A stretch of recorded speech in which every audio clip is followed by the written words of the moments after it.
if it's lateral, it's 3 months. If it's medial side, he'll be back within, I think the record, correct me if I'm wrong, I think it might be Ali McCoist, I think, who's got the record of something like 14 days or 12 days or something. So that won't be a problem. But trying to judge, who's going to get injured, people like Ronaldo are just freaks of nature where he looks after himself like you wouldn't believe. But I guess Paul Pogba is the same as well. Different characters, obviously. But I don't think you can read too much into it, how one gets injured and one doesn't. Robbo, we know obviously you had serious injuries that made you retire early. It must be the most frustrating thing as a footballer.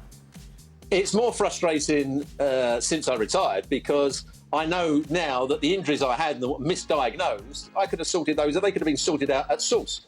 But they kept on saying I had a groin strain, they did operations on my groin, and it was actually my back was slightly locked. So they did all these operations. One of the operations that I had meant that there was going to be other problems, because then my hamstring was always under pressure. Then my medial ligament was under pressure because they'd taken one of the tendons away.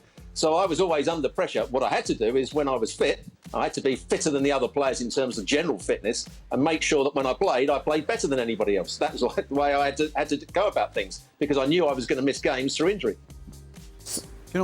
Players today, as far as injuries are concerned, are the luckiest people alive. Right. Because when Robbo and I were playing, we had ex-players who were the physios. Right. So Roy Evans was your physio? Roy Evans or Ronnie Moran. It was Roy Moran, then it would be Roy Evans.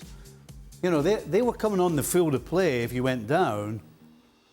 And all they did was hit you in the face with a wet sponge and say, "Are you okay?" And you're like, "Yeah, I'm fine." And they, "Okay, on you go." And then you'd come off, and they'd say, "Put some ice on it." That's when you broke your jaw, wasn't it? Aye. I broke my jaw in 2 places. And Roy came on, I was lying on the ground, and he bent down, right? And I could see him coming, and I'm thinking, what's he going to eat? And then the next minute, he hits me right in the face with a sponge. It's good for a broken jaw. My jaw as well. And he went, "Nicky, you all right?" I went, He said, "Stand up." I stood up, and he went, "That's your teeth. You'll be all right." And off he went. Right. I had to play on. And did you play the whole game? I played the rest of the game. It was the second half. With the broken? I played the second half with a broken jaw. And then the boss. Stevie was there, Dan. Hey, so we get after the game. Yeah. And we were at Norwich away. Okay. And we were changing in porta cabins because they were doing work on the stadium. Lovely. So we were told by the police that because of the weather, we shouldn't go back to Liverpool because it's like a 5-hour bus journey. Yep. So we went back to the hotel where we came from, and Roy just came up to me after the game and went, "How you feeling?" And I was like, all right. And I went back to the hotel. That was it. I went back to the hotel. And then the next morning, I get on the bus, and my face is swollen like that, and Roy's went like that. Oh my goodness. He says, "Don't worry. I've got you an appointment. As soon as we get back to Anfield, I've got you an appointment at the dentist." Brilliant. Amazing. So we get back eventually, 5 hours on the bus. Of course, everybody's taking the mick out of me, offering me sandwiches. Yes, yeah. Okay. Yeah.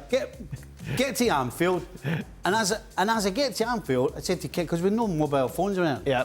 I said to Kenny, I said, "Do us a favour, can you phone the wife, tell her I'm going to get got to do it, right?" And he went, "Oh, aye, fine, aye." Anyway, so Roy takes me down to the dentist, and the dentist looks at me and goes, "Oh, that's not your teeth, son." He went like that, opened my jaw up. He said, I'll call next door. So next door to the dentist was the orthopaedic guy. Right. It was Rodney Street, where all the things were. And Roy turned to me and said, "Look, the missus is waiting for me. I'm going to shoot off." He said, "And we'll sort it out, and I'll see you in the morning." And Roy left me. He left me sitting in the dentist. And the dentist's assistant took me next door to the guy who said, X-rayed up, went, "You're broken it in 2 places. Right. Get yourself home. Right. You're going to the hospital tonight to get it done." Wow. I went home on my own in the taxi. God. And I got home, tapped on the door. Yes. And the wife absolutely berated me. So it was 7 o'clock at night by this time. Yeah. She thought I'd been out of the pub. Yep. And she just absolutely annihilated me, and I just stood there like that. Eventually she stopped and looked at me. And she went, "Are you all right?" And I went, "Oh my goodness." Well, thank you very much for watching ESPN on YouTube. For more sports highlights and analysis, be sure to download the ESPN app. And for live streaming, premium content, and let's not forget as well, ESPN FC 7 days a week. Subscribe to ESPN Plus.